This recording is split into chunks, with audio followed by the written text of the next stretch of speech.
Le bonjour à tous. Comme prévu, je reviens sur Ézéchiel 1, 2, 3, mais cette fois-ci avec les notes que j'ai prises il y a plusieurs années avant, plus précisément le 5 avril 2010. Et aujourd'hui, au moment où j'enregistre ce partage, on est le 26 mai 2016. Donc, juste pour essayer de voir l'écart de temps qu'il y a. Et donc voilà. Et je pense vous avoir partagé l'effet que ça m'a fait de savoir que pour des mêmes chapitres, on pouvait recevoir diverses interprétations. Et ce qui est beau encore, c'est qu'il y a plus d'effets, il y a plus d'impact quand on reçoit ces interprétations dans un intervalle de temps différent. Donc, j'avais commencé d'abord par partager les interprétations que j'ai eues il y a quelques jours. Et là, je reviens partager les interprétations que j'ai eues il y a plusieurs années avant. Donc, c'était un lundi, 5 avril 2010. Et je vais peut-être pas me mettre à parler comme j'ai l'habitude de le faire en vrac. Mais cette fois-ci, pour être fidèle à mes notes, je vais plutôt les lire. Je vais les lire et au fur et à mesure essayer d'afficher les versets que je vais citer sur l'écran. Mais avant, je dois souligner un point assez important. En fait, ici, dans ce partage, le chapitre 1 d'Ézéchiel est plus détaillé que le chapitre 2 et 3. Contrairement au premier partage où le chapitre 2 et 3 ont été, où les chapitres 2 et 3 ont été détaillés par rapport au chapitre 1 de Ézéchiel. Et donc, globalement, je vais juste dire que le chapitre 1 d'Ézéchiel, ici, à en croire mes notes, je l'ai réparti en 3 parties. Pour le même chapitre, donc, j'ai eu des interprétations que j'ai divisées en fait en 3 parties. De toute façon, je vais lire les 3 parties, suivi ensuite d'autres interprétations concernant Ézéchiel 2 et 3.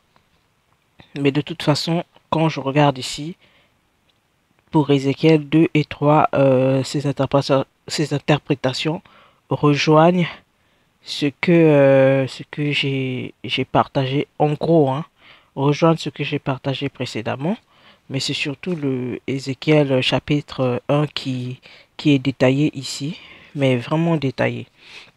Et donc, avant que je rentre dans le vif du sujet, juste pour prendre mes avances, je dirais que c'est une interprétation assez, comment je vais dire, prophétique, un peu comme dans Apocalypse. Si vous voyez un peu le genre de prophétie euh, auquel je fais allusion. Aujourd'hui, beaucoup de gens ont peur de lire le livre d'Apocalypse. Ça a été mon cas aussi avant de faire cette rencontre personnelle avec notre Créateur. Avant d'arriver à cette étape, comme ça, je me souviens que j'étais en classe de terminale. J'ai pris l'initiative de lire le livre d'Apocalypse parce que déjà à l'époque, j'avais un ami qui n'arrêtait pas de me parler de l'enfer. Apparemment, il voulait que je prenne Dieu au sérieux, mais sa manière de s'y prendre n'était pas trop idéale à mon égard parce que ça ne m'a pas permis en tout cas de me convertir, mais bon, au moins il a essayé. À cette époque, il me parlait beaucoup de l'enfer et tout, et quand il me parlait de l'enfer, il n'arrêtait pas de citer des versets qui étaient dans l'Apocalypse, alors j'ai décidé de lire l'Apocalypse dans son entier. Bien que c'est un livre assez bizarre, énigmatique et tout. Et quand je l'ai lu, je vous assure que j'ai rien compris à l'époque, et au contraire, ça n'a fait que augmenter mes soupçons et mes peurs quand on lit qu'il y a des créatures bizarres qui apparaissent, qui apparaîtront, donc c'est tout ça là, ça fait un peu flipper. Et je comprends aussi aujourd'hui, il y a encore des gens qui sont réticents, même des chrétiens, hein, qui sont réticents au livre de l'Apocalypse. Ce qui est sûr, c'est que quand on n'a pas la révélation sur ce livre, eh ben, je comprends la réticence, hein.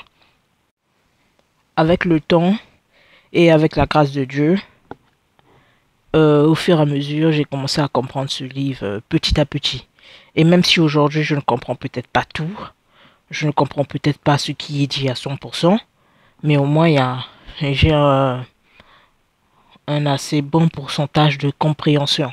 De sorte que maintenant, quand je lis l'Apocalypse, je suis plus trop effrayé par rapport aux années précédentes. Donc, pour ceux que ça peut aider, je le partage parce que je sais que à mon niveau, ça m'a aidé.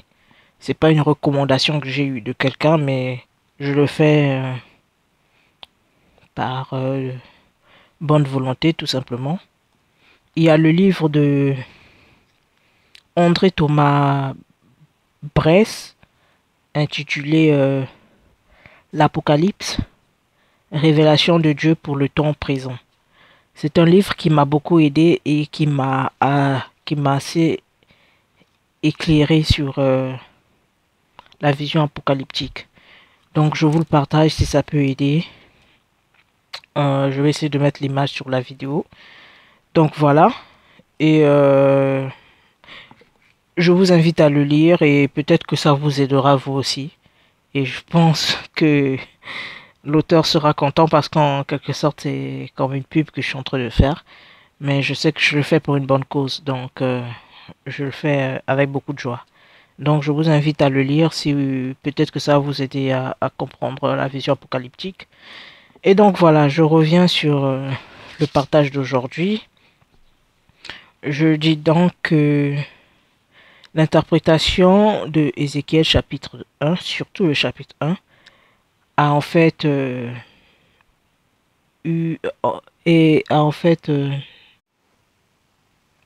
je vais pas dire je ne vais pas dire apocalyptique parce que ça concerne pas vraiment la fin du temps, mais la gloire de Dieu. Donc je veux juste dire prophétique. Donc cette interprétation, comment je peux dire? Enfin, que j'arrête de me justifier. Je pense que je vais la lire un point sur tout et après vous verrez comment vous allez comprendre et comment vous allez l'interpréter de votre côté.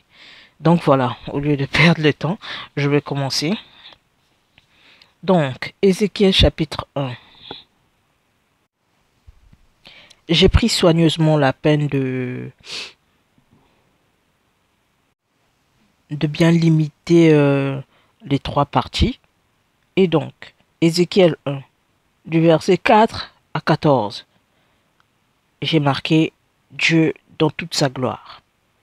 Ézéchiel 1, du verset 15 à 25, l'Église dans toute sa gloire.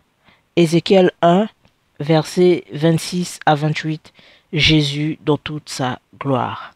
Ça, c'était pour vraiment bien limiter les trois parties. Maintenant, je commence avec la première partie.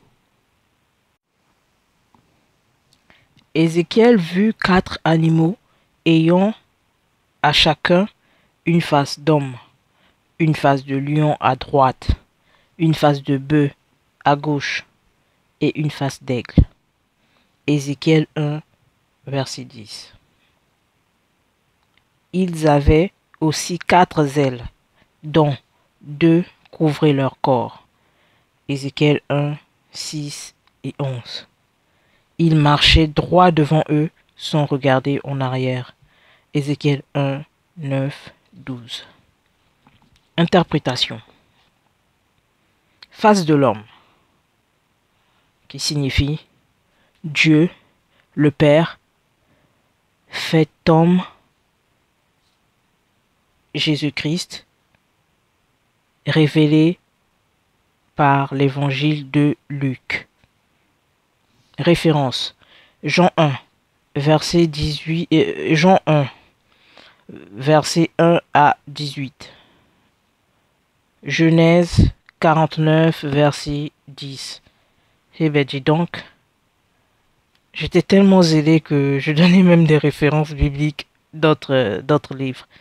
Ça, c'est bien ça, gloire à Dieu. Continuons. Face de lion à droite.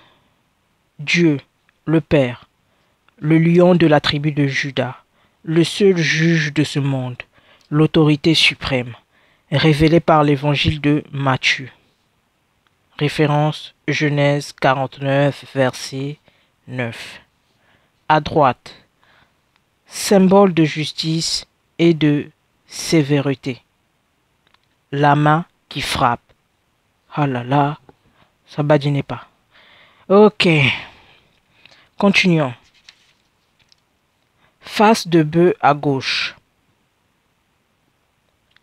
Dieu, le Père, miséricorde, plein de compassion, lent à la colère et riche en bonté, réconciliant le monde avec lui par son sacrifice sur la croix révélé par l'évangile de Marc. À gauche, qui signifie l'emplacement où se situe le cœur, symbole de compassion, d'affection, d'amour. Référence Jean 3, 16, 1 Corinthiens 1, 18. Face d'aigle.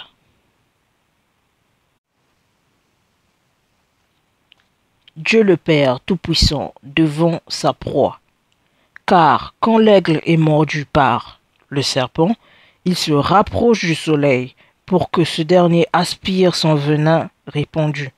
Puis, après quelle que soit la vitesse du serpent, il revient à toute allure capturer sa proie.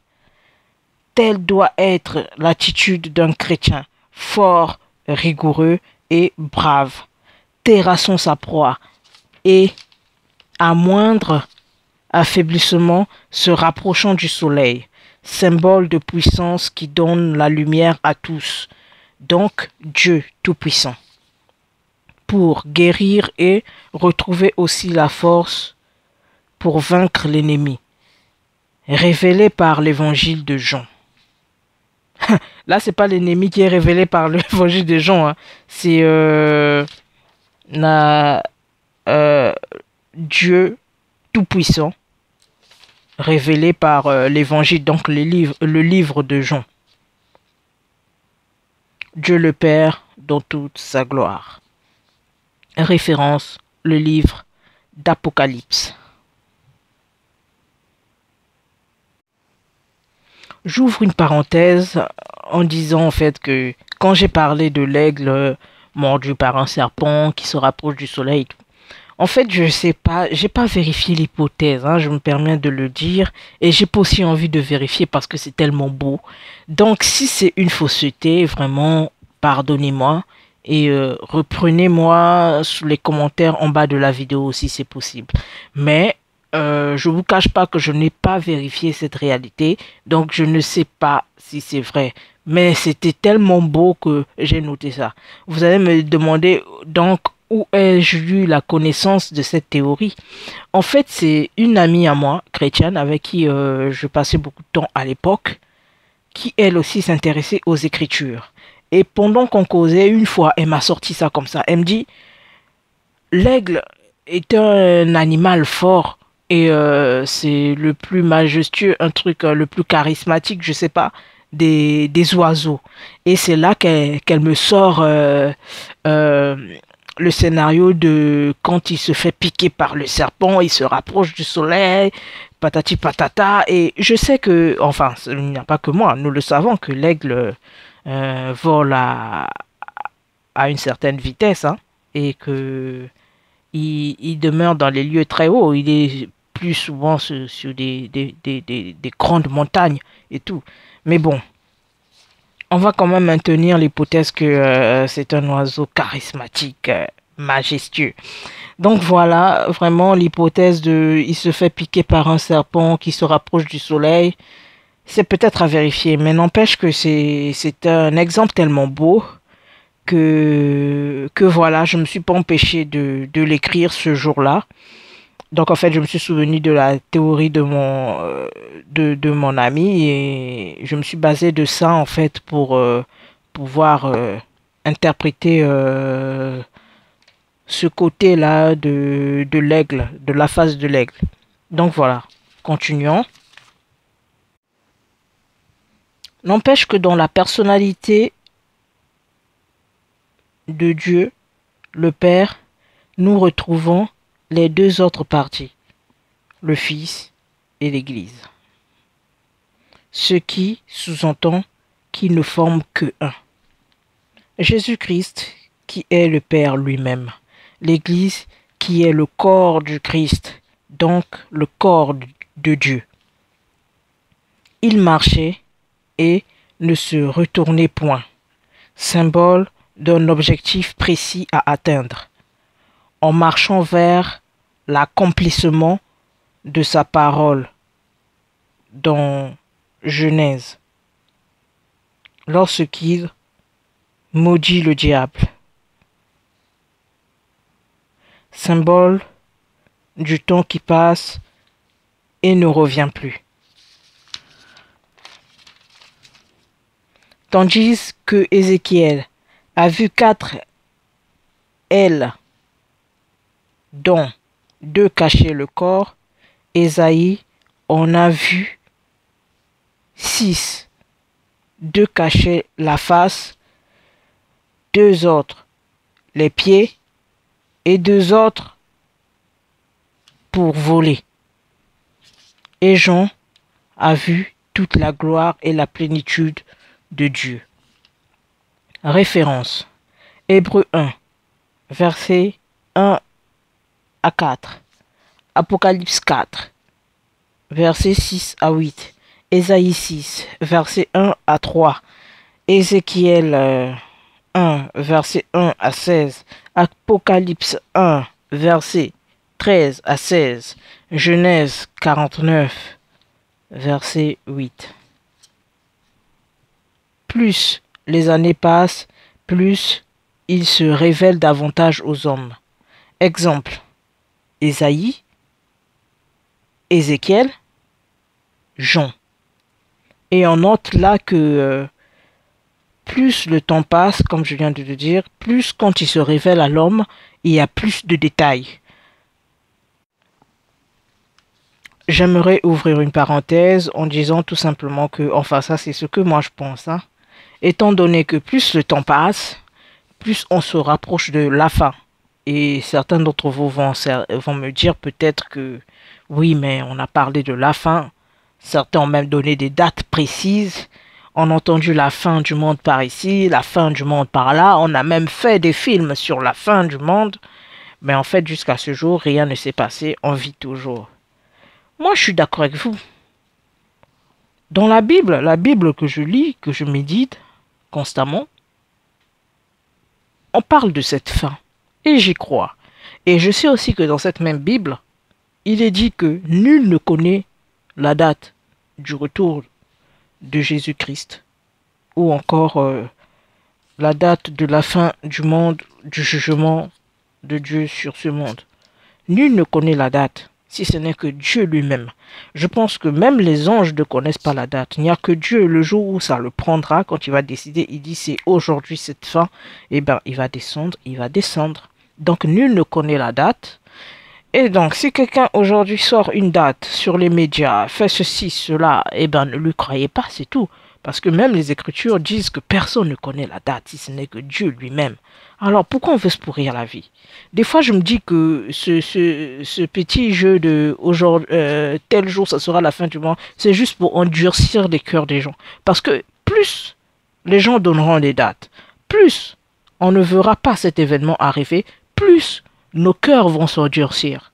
De telle sorte que quand la véritable fin arrivera, beaucoup seront surpris. Parce que justement, on a pris plaisir, on a pris ce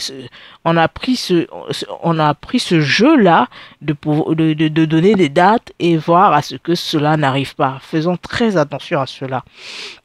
Donc, je disais, En tout cas, l'impression personnelle que j'ai, c'est que plus le temps passe, plus on se rapproche de cette fin, plus les révélations, en fait, quand Dieu vient se révéler à l'homme, il devient de plus en plus pointu dans les détails.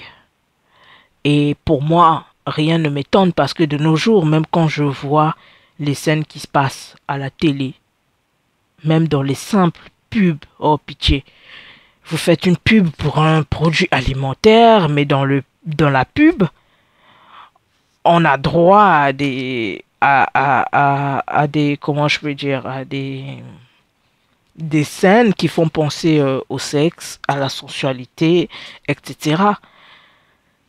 Donc tout ça là, moi je dis que ce sont des choses qui ne glorifient pas Dieu, mais que voulez-vous? On vit dans un monde moderne où voilà, on se sert même des pensées impudiques pour faire du commerce. Voilà. Et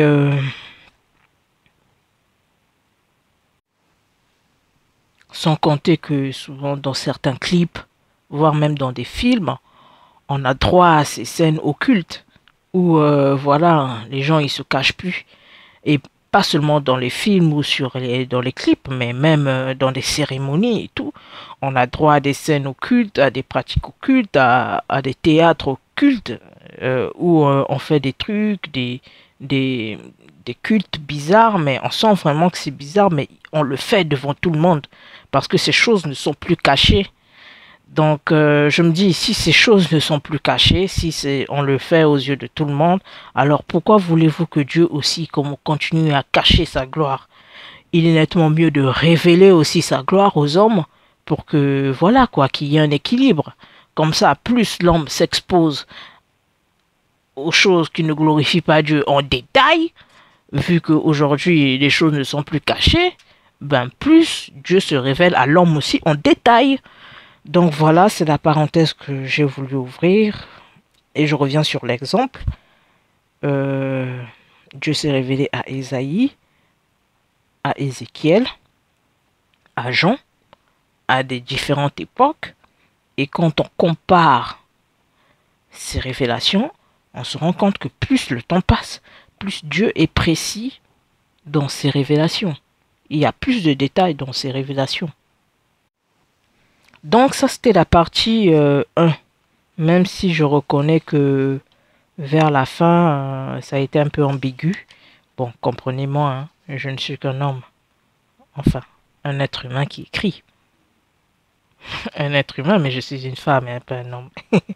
Homme avec grande tâche. Donc voilà, je ne suis qu'un être humain qui écrit. Donc il se peut que ce soit un peu ambigu, que seul Dieu vraiment nous fasse grâce de comprendre ce qu'il y a à comprendre, quoi. Donc, on passe à la deuxième partie. Je lis. Les animaux sur la terre symbolisent les chrétiens accompagnés d'une roue qui symbolise la divinité du Dieu Tout-Puissant, toujours là pour les guider. Eux aussi allaient où l'esprit les conduisait et ils marchaient sans reculer aussi. Ils avaient 2 ailes qui couvraient leur corps, tout comme les 2 ailes des 4 animaux dans les cieux. Référence Ézéchiel 10, 13, 4. Ézéchiel 10, 17.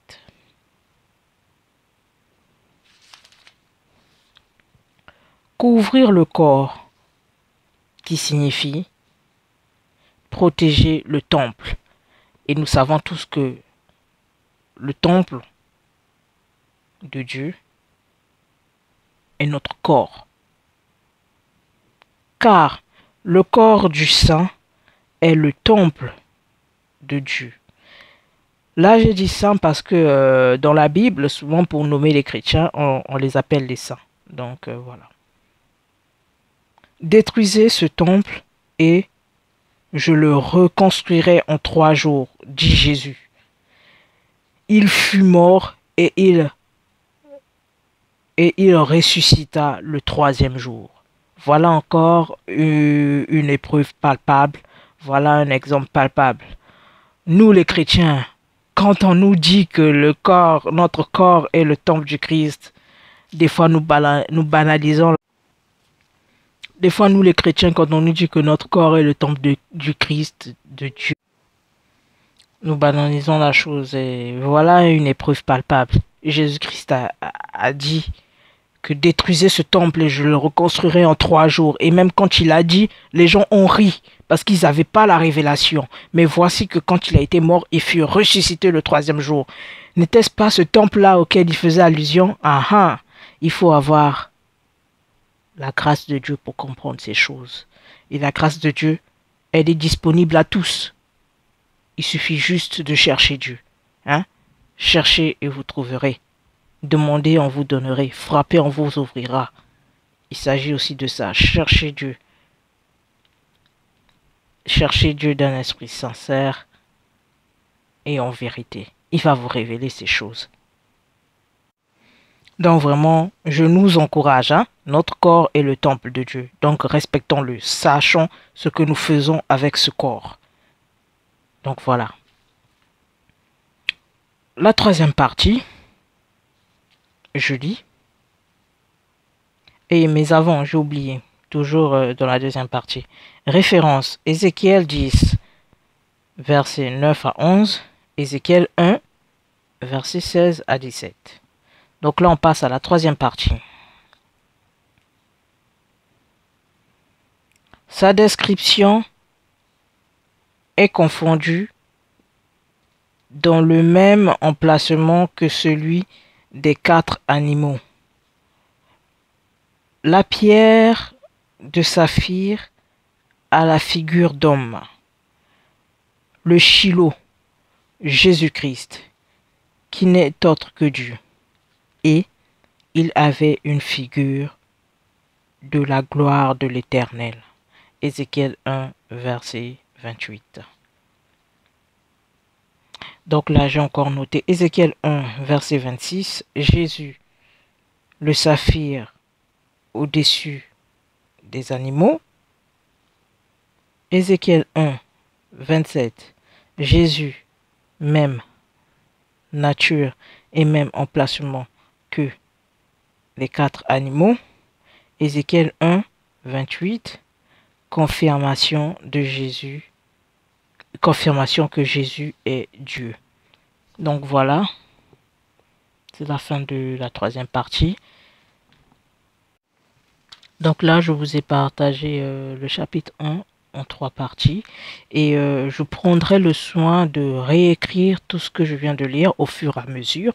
Pour que, parce que en lisant, je trouve que c'est assez ambigu. Donc peut-être si je mets les écritures sur l'écran au fur et à mesure que je suis en train de le lire, ça sera peut-être plus compréhensif. Donc voilà, c'est ce que je vais faire. Et donc, pour poursuivre, donc je continue. Là maintenant, je passe à Ézéchiel 2 et 3. Et ça, ce sont des notes que j'avais écrites le lendemain.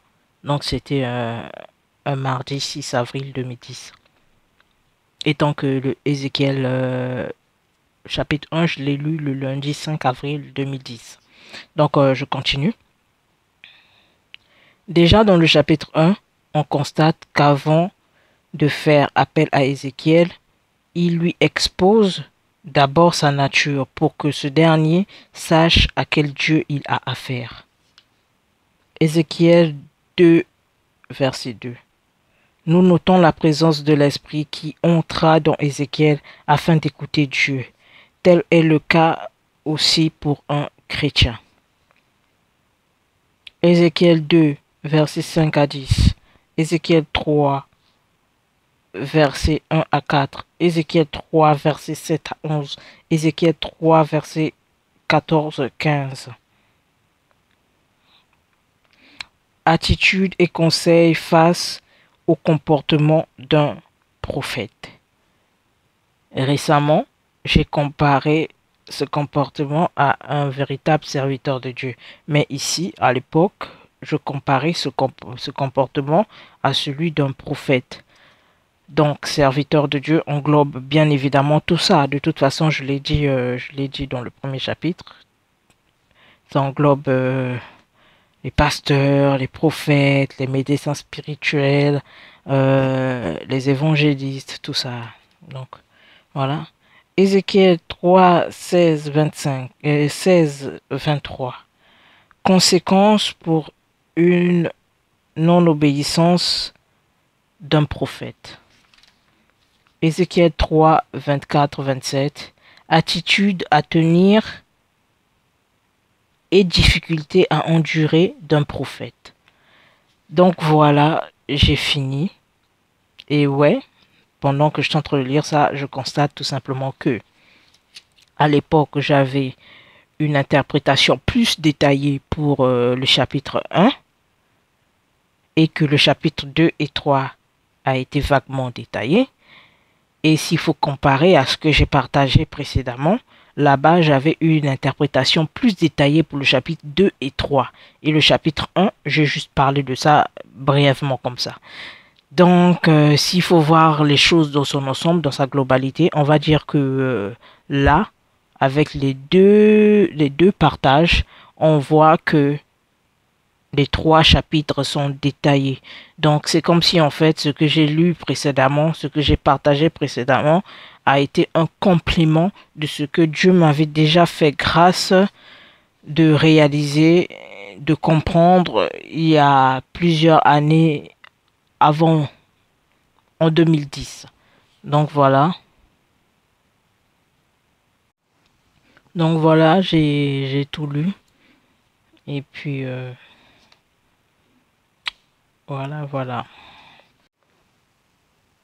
Ah oui, en fait, j'oubliais. Mon ami qui me parlait beaucoup de l'enfer, là, pour faire de sorte que je sois plus sérieuse avec Dieu et tout, à l'époque. J'aimerais juste souligner le fait que, de mon côté en tout cas, face à moi, sa procédure n'a pas marché. Moi, c'est plutôt l'amour de Dieu qui a fait de sorte que je donne ma vie à Dieu. Et quand je dis donner ma vie à Dieu, qui a fait de sorte que je cherche ce Dieu-là, que j'apprenne à le connaître davantage. Enfin, je pense que vous comprenez quand je dis donner ma vie à Dieu. Donc voilà, c'est l'amour de Dieu, l'amour qui m'a été révélé quand on m'a parlé de l'histoire de la croix. C'est ça qui a fait de sorte que je m'engage sincèrement avec ce Dieu-là. Mais c'est pas la peur de Dieu qui a fait que je m'engage avec ce Dieu. Donc après, ça dépend. C'est comme j'avais su le dire la dernière fois. Dieu se révèle aux gens, surtout quand il veut vous montrer sa gloire. Il utilise beaucoup de manières. Des fois même, il peut aussi utiliser enfin quand je dis la peur, il peut aussi utiliser une personne qui vient vous parler de l'enfer. Du coup, paf, vous avez peur et du coup, vous donnez votre vie. Bon, ce sont des cas quoi. Mais j'aimerais juste aussi attirer l'attention des gens qui utilisent l'enfer pour essayer de faire peur aux gens afin qu'ils donnent leur vie à Dieu. Ça marche pas à tous les coups. Donc évitez ça parce que quelque part vous frustrez les gens. Moi encore à l'époque, je sais pas si mon ami se rend compte. Bon, il sait qu'aujourd'hui que je suis devenue chrétienne. Et je sais pas en fait s'il se rend compte de ce qui s'était passé à l'époque et aujourd'hui. C'est pas grâce à ces messages-là qui venaient tout le temps m'apporter sur l'enfer que j'ai choisi de vivre de vivre une communion avec Dieu. Donc, ça sert à rien de passer votre temps à parler des gens de l'enfer et surtout que vous n'y êtes jamais allé. J'en connais pas vraiment. J'en ai entendu parler, mais jusqu'aujourd'hui, je sais pas si c'est vrai. Hein. J'en connais pas des gens qui sont morts, ressuscités et après qui vous parlent de l'enfer. En tout cas, moi, dans mon entourage, j'en ai pas encore croisé. Et même si j'en croise, c'est un peu dur pour moi d'accepter ça. Mais bon, que seule la volonté de Dieu, la grâce de Dieu agisse en nous. Mais arrêtez de Arrêtez de faire culpabiliser les gens, arrêtez de... Bien que l'enfer soit une réalité, il faut pas le nier, mais arrêtez de faire peur aux gens, arrêtez de les faire culpabiliser en leur parlant de l'enfer. Parlez-leur plutôt de l'amour de Dieu, moi je pense, hein. Ou je sais pas, mais si Dieu vous met à cœur de leur parler de l'enfer, c'est d'accord, faites-le. Mais si vraiment vous ne sentez pas que c'est une conviction, que c'est Dieu qui vous met à cœur de parler de l'enfer, ne le faites pas, parce que non seulement vous endurcissez le cœur des gens que vous avez en face de vous, mais vous savez pas en fait quelles sont les conséquences après. Peut-être que la personne va se révolter au point où qui refuse en fait, qui refuse l'évangile qui vient à lui parce on lui aura trop parlé de l'enfer. Si vous voyez ce que je veux dire. Donc faisons très attention à ça aussi. C'est un point que j'ai voulu ajouter comme ça. Donc que Dieu nous bénisse vraiment, qu'il nous garde, hein. Gloire à Dieu. Amen.